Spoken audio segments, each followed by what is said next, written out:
Isang munting paalala mula sa Department of Science and Technology. Alam mo ba na ang Pilipinas ay kabilang sa nangingilang bansang napapalibutan ng tinatawag na Pacific Ring of Fire? Ibig sabihin, mas madalas ang pag-ugong at paglindol sa ilalim ng dagat.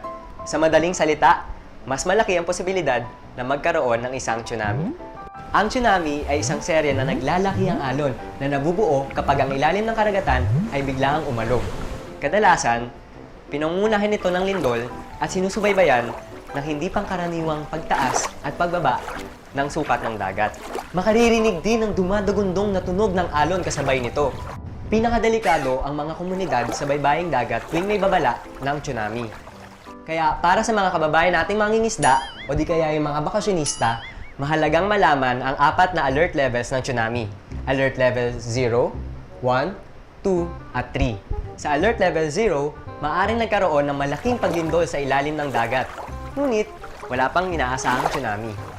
Sa kasunod na alert level, kailangan na magantabay dahil sa posibleng panganib na bumabadya sa mga baybaying lugar.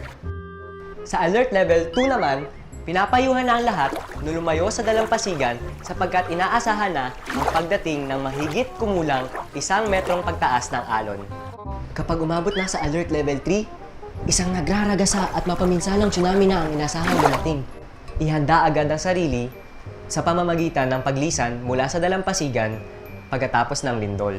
Ang susi sa kaligtasan ay puspusang paghahanda, pagmamatsyag, at pagiging alisto sa anumang klase ng kalamidad, mapalindol, baha, bagyo, o tsunami pa man.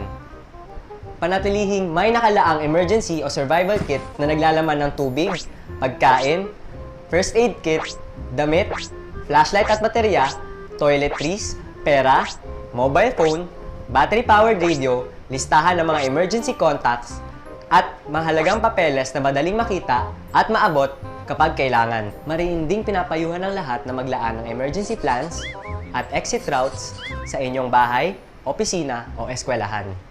Huwag magatubiling dumalo sa mga drills na inoorganisa sa inyong komunidad. Laging maging alerto, magganda, mag-ingat at maging ligtas sa oras ng peligro. Para sa mga karagdagang impormasyon, bisitahin ang website ng mga kaukulang ahensya.